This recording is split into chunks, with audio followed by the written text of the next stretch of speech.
to the world of fixed, firm pose. In Sanskrit, it's called Sutta Vajrasana. At least that's how we call it, which means reclining diamond. Some styles of yoga called Sutta Virasana, which is reclining hero. Somehow, Vishnu Ghosh and Bikram nicknamed it fixed firm because this position is supposed to be firm position, and I guess you're fixed in it. Who knows? Whatever the name is, let's go over it. We start with knees together, feet apart. You're going to sit in between your feet. One of the big problems people have if they have knee issues, they think they can't do this pose, but it's the best pose you can do for your knees. So sometimes, inaccurately, they stick their right leg out in the air and say their right leg is the problem leg, and then they go back into the pose. If you're avoiding the knee in this way, you're actually missing the whole purpose of yoga. The purpose of yoga is to heal the body, not so you can do the pose. And before we get into the more details of the pose, I want you to hit your subscribe button, hit the like button. Any comments or frustrations you have in this pose, put them down in the comments. I get to all the comments. You want to learn all about hot yoga, make sure you hit the subscribe button. So instead, what we're going to do to modify, we're going to bring that right leg back in where it was before. And I'm going to have you go forward. By going forward, you're going to lift your butt off the ground. Your feet still stay apart. You can separate your knees a little bit, not too much. And your hands are going to be on the floor in front of you. The hands are going to take the pressure off the knees. And slowly you can start working your way back. Working your way back. I'm going to have Pashi stay right here. Maybe that's as far as you can go. That I can do. Your hands take the pressure off the knees. And just by sitting in it, this is the key, you're softening the hip flexors, which is going to allow you to continue to go further until eventually you can get your butt all the way to the ground. Now, if you got more range of motion, here is the step-by-step process. If you're able to go down further, you're going to touch your right elbow first behind you, then your left elbow, and stay here. Maybe this is as far as you can go. Breathe and soften into your hip flexors. Next step would be the head.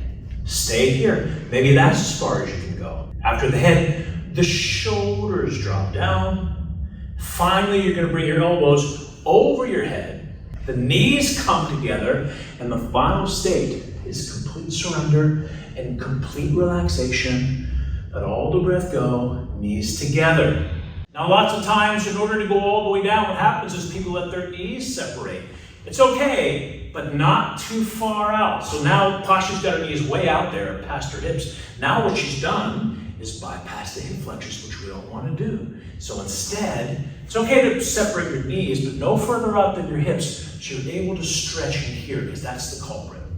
Knees come together is the full expression. It's okay to separate them. It may give you more range of motion, but no further out than your hips. And then once you're in the final position, once again, complete relaxation, your lower back is automatically going to arch. You don't want to overarch it. You don't want to try to get the lower back to the ground. Just let it happen naturally. Soften into the position. Fix firm. Reclining diamond, reclining hero, whatever you want to call it. It's a great posture for the hip flexors, great posture for the internal organs. You got to do this pose. Welcome to the wonderful world of Tortoise or Ardha Karmasana. Karma is the tortoise, or the second incarnation of Vishnu. It's a very gentle pose. You're sitting on the heels, arms over the head. Some people have knee issues and they can't sit on their heels, so here's a great modification. So if you have a knee problem, you can take a towel and roll it up, and you're going to put the towel underneath the knees. Now when you sit back on your heels, it takes a lot of pressure off the knees, and it will allow you to get your hips on the heels. Great modification to use. This feels so much better. If you don't need the modification, you're sitting on your heels, arms overhead. Take a deep breath in, and on the exhale, you're going to come down so that the little fingers touch the floor. As you lengthen out, eventually the forehead touches the floor. The hips stay on the heels. But the great part about this pose is the hips are on the heels. So it's a great massage for the lower back, for the lumbar, and for the sacrum.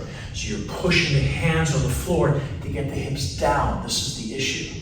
Now, another big problem people have when they do this pose and they come down and they don't have the flexibility, and they try to touch the floor on the ground, their hips come way off the ground.